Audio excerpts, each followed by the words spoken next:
বাংলাদেশ কার্গোটালা বাল্কের শ্রমিক ইউনিয়নের কেন্দ্রীয় কমিটির সভাপতি জনাব মাহমুদ হোসেন, উনি গার্মেন্টস সেক্টরের বিশাল একজন নেতা এবং রাজনৈতিকভাবে একজন জাতীয় পর্যায়ের শ্রমিক নেতা। এখানে আরো শ্রমিক নেতা নেতৃবৃন্দ আছেন, সকলে বক্তব্য দিয়েছেন, এই কারণে সকলের নাম বললাম না, আন্তরিক দুঃখিত। সবাইকে সংগ্রামী সালাম জানাই, আসসালামু আলাইকুম। সংগ্রামী উপস্থিতি, আমাদের নৌ পরিবহন আসলে আজকে জোটের আপনারা বিভিন্ন গার্মেন্টস, মিল ইন্ডাস্ট্রি, কলকারখানা থেকে এসেছেন।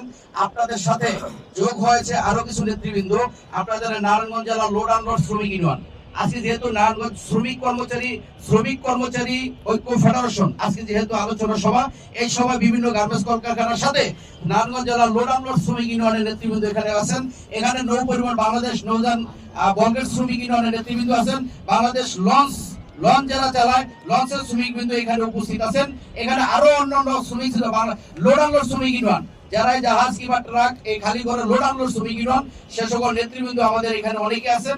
তো সকলকে একটা কথা বলবো, যেহেতু জোটের আলোচনায় আপনাদের কাছে একটা সুসংবাদ হলো, আপনারা যত যে আমরা এই দেশে যে যাই করুক না কেন, দেখবেন যখন একটা ঐক্য থাকে, একটা কাজের ভিতরে যখন ঐক্য থাকে, তখন ওই কাজটা কিন্তু সহজভাবে হয়। তেমনি করে গার্মেন্টস শ্রমিক বিগত দিন যখন 17 বছর যাবৎ এই দেশের যে রাষ্ট্রীয়ভাবে একটা প্রত্যেকটা সেক্টরকে একটা দলীয়করণ করা হয়েছে, সেখান থেকে উত্তরোত্তর শ্রমিকদের বাঁচার জন্য একটি রাস্তা তৈরি করার প্রয়োজন ছিল। যা এই রাস্তাটি এই শ্রমিক কর্মচারী ফেডারেশন দীর্ঘদিন যাবৎ একসাথে, আপনাদের যদি আমাদের নৌযানের শ্রমিকরা আপনাদের গার্মেন্টসের পক্ষে কাজ করে, আবার গার্মেন্টসের নেতারাও নৌযানের পক্ষে কাজ করে, ঠিক একইভাবে দীর্ঘদিন কাজ করার পরে কিন্তু কিছুদিন আগে একটি সংগঠনের নাম উন্মোচন হয়, যেটা শ্রমিক কর্মচারী ঐক্য ফেডারেশন নামে পরিচিত। সেখানে একটা কথা বলবো, আপনারা যারা আছেন এখানে, যদি আপনাদের পক্ষে কোনো আন্দোলন সংগ্রাম, আপনাদের যে কোনো সমস্যা, গার্মেন্টস মিল ইন্ডাস্ট্রির সাথে আমরা নৌপথের শ্রমিকরা আপনাদের পাশে আছি।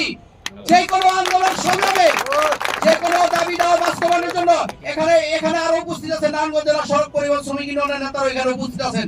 যদি আপনাদের আন্দোলন সংগ্রামে কোনো মালিক পক্ষ দাবি দেওয়া বাস্তবায়ন না দেয়, সড়ক পক্ষের গাড়ি সহ প্রত্যেকটা যানবাহন বন্ধ হবে।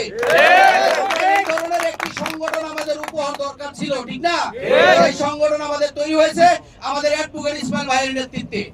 ইনশাআল্লাহ আপনারা সবাই একত্রিত থাকবেন। মনে রাখবেন, এখানে আর কেউ একা না, আপনারা গার্মেন্টস একা না, কেউ মালিক ওই হাতেম সাহেবের মতো তারা টাকা না দিয়ে ফুটে যাবো না, আবার এর চেয়ে বড় বড় নেতারা আছে বেতন না দিয়ে গার্মেন্টস বন্ধ করবো, এই সুযোগ আর হবে না।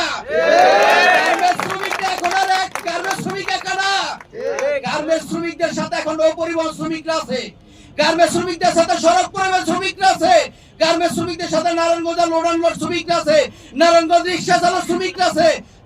সকলকে